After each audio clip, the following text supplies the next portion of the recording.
धान की बुआई से लेकर अगले जो 30 दिन होते हैं ना, वो सबसे ज़्यादा इंपॉर्टेंट, सबसे ज़्यादा महत्वपूर्ण और क्रिटिकल होते हैं धान फसल के अंदर।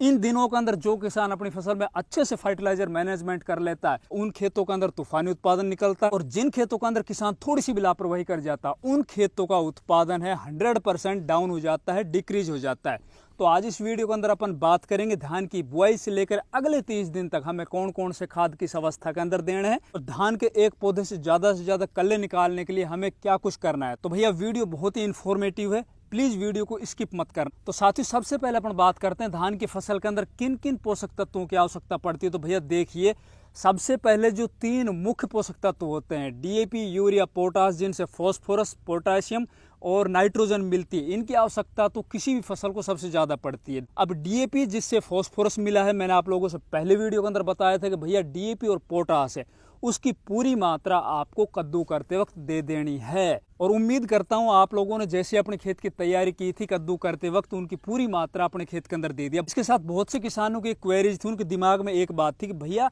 बहुत से लोग बताते हैं कि यार यूरिया को भी अपन को शुरुआती चरण में दे देना चाहिए, ताकि धान की जैसे अपन ट्रांसप्लांटिंग करें तो पौधे के अंदर जैसे जड़ें चले उस टाइम के ऊपर उसको भी नाइट्रोजन मिल जाए।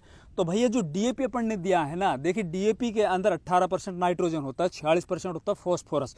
अब नाइट्रोजन 18% शुरुआती चरण के अंदर जब पौधे की छोटी छोटी जड़ें होती है, पौधे को खाने के लिए थोड़े से पोषक तत्वों की आवश्यकता पड़ती है, उस टाइम के ऊपर वो 18% जो नाइट्रोजन है ना, वो डीएपी के माध्यम से पौधा ले लेगा। रही बात फास्फोरस की, तो फास्फोरस बहुत जरूरी है भैया। फास्फोरस अगर आपके पौधे को शुरुआती चरण में मिल जाएगा, और शुरुआती चरण में इसको आवश्यकता भी सबसे ज्यादा पड़ती है, तो आपके सिंगल पौधे की जो नीचे जड़ें हैं ना, जो व्हाइट रूट्स हैं, जो तीसरे दिन से निकलना स्टार्ट हो जाती है, तो शुरुआती चरण में अगर उसको फास्फोरस की अच्छे से अवेलेबिलिटी हो जाती है, तो नीचे जमीन के अंदर ज्यादा जड़ों का विकास होगा। और जितने ज्यादा नीचे तक जड़ें जमीन के अंदर जाएगी, तो जमीन के अंदर पड़े हुए जितने पोषक तत्व वो आपने चाहे पहले से डाल रखे हो आपके खेत के अंदर, पहले जो उर्वरा शक्ति है वो बाद में आपने जब कद्दू किया था उस टाइम पर जो भी आपने खाद डाले थे, चाहे वो सिंगल सुपर फास्फेट हो, डीएपी हो, यूरिया हो, पोटास हो, कोई माइक्रोन्यूट्रिएंट्स हो, उनको अच्छे से अपटेक करने लग जाएगी। तो उम्मीद है आपने ये सभी काम तो पहले कर लिए होंगे। अब बात आती है इस वीडियो के अंदर मेन टॉपिक के ऊपर। जैसे ही हमने अपने खेत के अंदर धान की बुआई की, ट्रांसप्लांटिंग कर लिया, अब इससे आगे हमें क्या करना चाहिए ताकि हमारे एक सिंगल पौधे से ज्यादा कल्ले बने।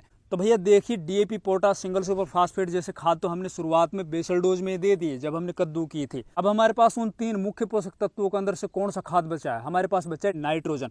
और नाइट्रोजन की ही आवश्यकता अब अगले 30 दिनों के अंदर हमारी फसल को सबसे ज्यादा पड़ने वाली है। नाइट्रोजन की बदौलत हमारी फसल की वेजिटेटिव ग्रोथ होगी। नाइट्रोजन की बदौलत हमारी फसलों को जो पत्तियों के अंदर हरा कलर होता है ना, मतलब क्लोरोफिल निर्माण के अंदर भी सहायक होगा। साथ ही दिन के अंदर जो पौधा फोटोसिंथेसिस करेगा सूर्य के प्रकाश की मदद से, उस टाइम के ऊपर नाइट्रोजन की बहुत बड़ी अहमियत होगी, बहुत ज्यादा उसको आवश्यकता पड़ेगी। तो अब सबसे ज्यादा इंपॉर्टेंट खाद है वो है नाइट्रोजन। अब नाइट्रोजन को किस तरह से दें, ये समझने वाली बात है। बहुत से किसान तो बुआई करते वक्त दे देते हैं, बहुत से किसान बुआई करने के दूसरे दिन ही डाल देते हैं, कुछ 3 दिन बाद डाल रहे हैं, कुछ है वो 7 दिन बाद डाल रहे हैं, कुछ है 10-15 दिन बाद डाल रहे हैं। आखिर नाइट्रोजन को शुरुआत में हमें कब देना चाहिए?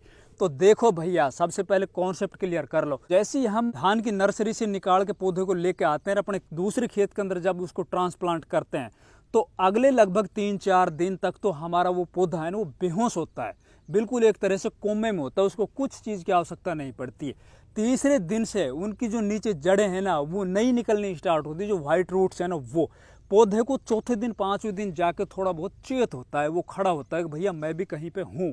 और अगले जो 10 दिन होते हैं ना, तब तक उसके अंदर अच्छे से नीचे जड़ें हैं वो जमीन में फैल जाती, पौधा है वो अच्छी तरह से एकदम होश में आ जाता है। 10वें दिन वो होश में आने के बाद वो बोलता है जड़ों को कि भैया अब मेरे को माल दो, मेरे को अब खिलाओ, अब मैं ज्यादा से ज्यादा अगले जो 10 से 15 दिन है उनके अंदर अपने शरीर को हष्ट पुष्ट करूंगा, ताकि मैं अपने परिवार को ज्यादा से ज्यादा बड़ा कर सकूं। तो उस टाइम के ऊपर नाइट्रोजन की भी आवश्यकता पड़ेगी, नाइट्रोजन के साथ कुछ और चीजों की भी आवश्यकता पड़ेगी। तो अब बताता हूं अब क्या करना है। जैसे ही हमारी फसल 10वें दिन के अंदर पहुंच जाती है लगाने के बाद, उस टाइम के ऊपर आपको लेना नाइट्रोजन का 1 बैग पूरा। अगर आपने कद्दू के टाइम पे या फिर बुआई करने के दूसरे दिन नाइट्रोजन डाला है, तो इसको आप कम भी कर सकते हो, 30 किलो भी कर सकते हो, 35 किलो भी कर सकते हो। अगर आपने शुरुआत से नाइट्रोजन का दाना भी नहीं दिया है, तो भैया 10वें दिन 11वें दिन आपको लगभग 1 बैग यूरिया का लेना है। उस 1 बैग यूरिया के अंदर अब आपको क्या मिलाना है? देखिए, ये बहुत ज़्यादा समझने वाली बात है, और यही आपकी फसल को अच्छी ग्रोथ देगा, आपकी फसल को शुरुआती चरण में अच्छा बूस्ट देगा।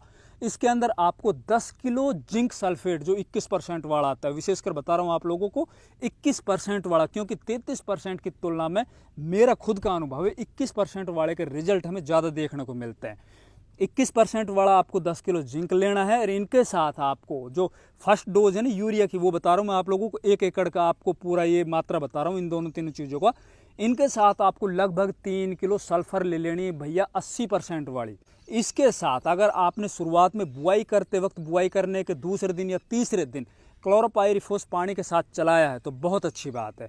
अगर उस टाइम के ऊपर आप क्लोरोपाइरीफॉस नहीं चला पाए तो 1 लीटर पर एकड़ के हिसाब से आपको इन्हीं खादों के अंदर जो यूरिया है, जिंक सल्फेट है और जो सल्फर है, इनके अंदर आपको 1 लीटर क्लोरोपाइरीफॉस वो मिला लेना है, ताकि हमारी जड़ों के अंदर, हमारे खेत के अंदर अगर कोई नीचे ज़मीन में हानिकारक कीट होंगे तो वो शुरुआती चरण में ही खत्म हो जाएंगे। हमारी फसल में अच्छी ग्रोथ के लिए बहुत जरूरी इंसेक्टिसाइड है। इन सबको लेने के बाद आपको खाद के अंदर अच्छे से मिला लेना है। जो हमने ये सल्फर लिए ना, सल्फर की बदौलत आपके खाद को पानी बढ़ने से सल्फर रोकेगी।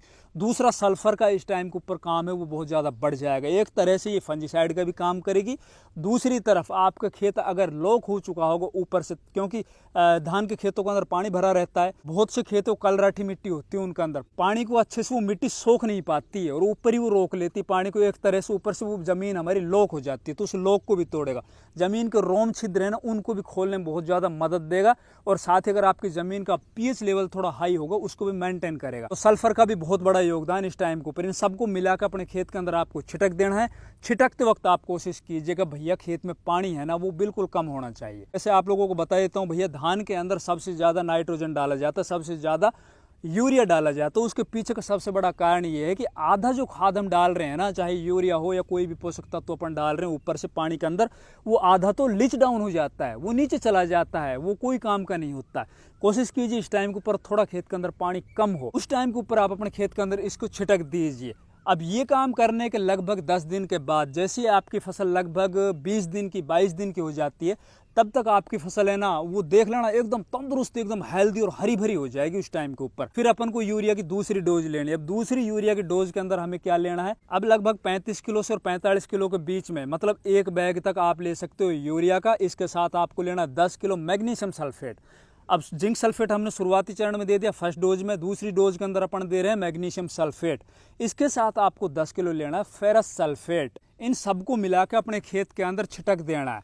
अब हमारी फसल 20 दिन की अवस्था के अंदर है। अब हमारी फसल के अंदर क्या होगा भैया, कल्लों का निर्माण स्टार्ट हो जाएगा। 100% गारंटी दे रहा हूँ, मेरा ये आजमाया हुआ फॉर्मूला है। आपकी फसल अगले 4 से 5 दिन के अंदर ना अलग ही दिखाई देने लग जाएगी दूसरे खेतों की तुलना में। और अब जो इसके अंदर से निकल रहे कल्ले हैं ना, वो कल्ले भी आपको दूसरे खेतों की तुलना में, या जिन खेतों के अंदर ये वाला फॉर्मूला नहीं डला है ना, उनसे कहीं ज्यादा कल्ले आपके इस खेत के अंदर निकलने वाले। पूरा खेत एकदम लस ग्रीन हो जाएगा। अब बात आती है, जैसे हमारी फसल लगभग 30 दिन या 35 दिन की हो जाती है, वो आपकी वैरायटी के ऊपर है भैया। आपको जो 3 डोज यूरिया की पूरी करनी है ना, वो आपकी वैरायटी के अनुसार है। आपने 90-95 दिन की वैरायटी बो रखी तो आपको 30-32 दिन के ऊपर तीसरी यूरिया की जो डोज है ना वो दे देनी। अब तीसरी डोज के अंदर आपको यूरिया कितना लेना है, अगर आपका खेत एकदम लस ग्रीन हो चुका है, बिल्कुल एकदम हरा भरा हो चुका है, तो आप यूरिया की मात्रा थोड़ी सी कम कर सकते हो। आप 30 किलो 35 किलो यूरिया कर सकते हो पूरे 1 बैग से घटा के। अभी भी आपको ऐसा लग रहा है कि यार मजे नहीं आए, तो भैया पूरा 1 बैग है ना वो यूरिया का आप ले लीजिए। अब उस यूरिया की तीसरी डोज में हमें क्या मिलाना है, उसमें मिलाना है भैया 500 ग्राम थाइफेनेट मिथाइल रोको के नाम से आता है, या और भी आपको कोई दूसरे नाम से मिल जाएगा, कोई भी आप ले लीजिए। अच्छा थाइफेनेट मिथाइल फंजीसाइड है ना 500 ग्राम, वो लेके और उनको मिलाकर अपने खेत के अंदर डाल दीजिए। भैया आपके खेत के अंदर जितने पोषक तत्वों की आवश्यकता थी पौधों को, वो मिल गया। आपकी फसल के अंदर जमीन से संबंधित या फिर जड़ों के अंदर जो लगने वाले जो भी फंगस जनित बीमारी है ना, वो कंट्रोल हो गई। जमीन के अंदर जितने भी हानिकारक जो कीट थे नीचे जमीन में, वो खत्म हो जाते हैं। ये सब काम करने के लगभग 1 या 2 दिन के बाद, मतलब जैसे आपकी फसल लगभग 33, 34, 35 दिन की हो जाती है, उस टाइम के ऊपर आपको एक स्प्रे और करना है। जितनी भी रही बची जो कसर है ना, वो इस स्प्रे के अंदर पूरी हो जाएगी। आपकी फसल को ना लोग दूर दूर से देखने आएंगे, गारंटी दे रहा हूँ आप लोगों को। अब उस स्प्रे के अंदर क्या लेना है, 1 किलो आपको यूरिया लेना है, 250 ग्राम इसके अंदर आपको मैग्नीज लेनी है, मैग्नीज सल्फेट आती है ना जो, वो ले लेनी है। लगभग 500 ग्राम आपको इसके अंदर फेरस सल्फेट लेना 19% वाला, और इन सबको 150 लीटर पानी के अंदर मिला के अपने खड़े खेत के अंदर, अपनी खड़ी फसल के ऊपर आपको स्प्रे कर देना है। दूसरी तरफ बाजार के अंदर इस टाइम के ऊपर बहुत से चिलेटेड फॉर्म में भी ये माइक्रोन्यूट्रेंट अवेलेबल है। यूरिया तो आप ले सकते हो, मैग्नीशियम भी चिलेटेड में आ रहा है, जिंक भी आ रही है, फेरस भी आ रही है, ये सभी आपको चिलेटेड में मिल जाएगा।